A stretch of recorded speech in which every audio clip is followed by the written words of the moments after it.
நதீம், அஃபான்,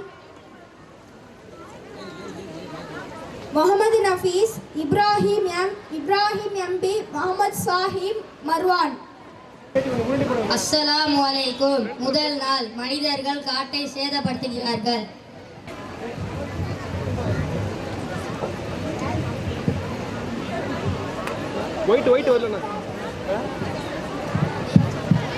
ஆஹா, எவ்வளவு பெரிய காடு! ஆமாண்டா, எவ்வளவு பெரிய மரம்! ஆமாண்டா, நிறைய பணம் கிடைக்கும். சரி வாடா, நம்ம கொண்டு வந்த ஸ்நாக்ஸை சாப்பிடலாம்டா.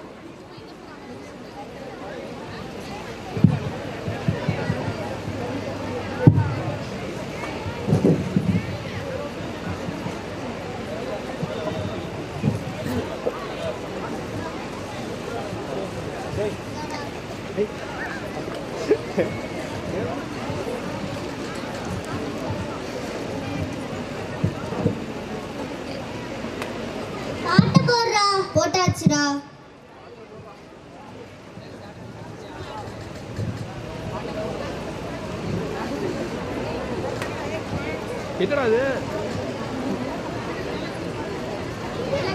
நாளைக்கு ஆள் அனுப்பி இந்த மரத்தை வெட்டிடலாம்டா.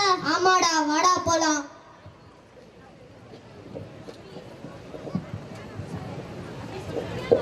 அடுத்த நாள் காட்டின் மகா சபை கூடுகிறது.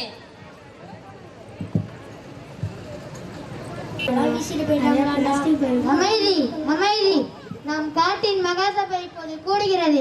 அமைச்சரே, எல்லாரும் வந்து விட்டார்களா? எல்லாரும் வந்துட்டார்கள். ஆனால் எல்லாரும் இருக்கின்றார்கள். கவலையா? ஏன்?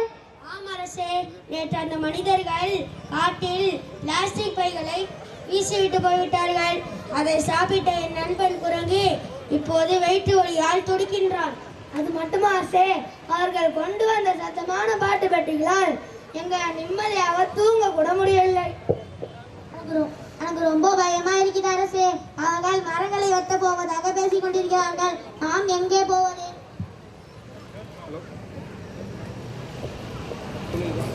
ஆஹா, எவ்வளவு பெரிய மரம்! இதை வெட்டினா நிறைய மரம் கிடைக்கும். இந்த இடத்த தான் சுத்தம் பண்ணி ஹோட்டல் கட்ட போறேன்னு சொன்னாங்க.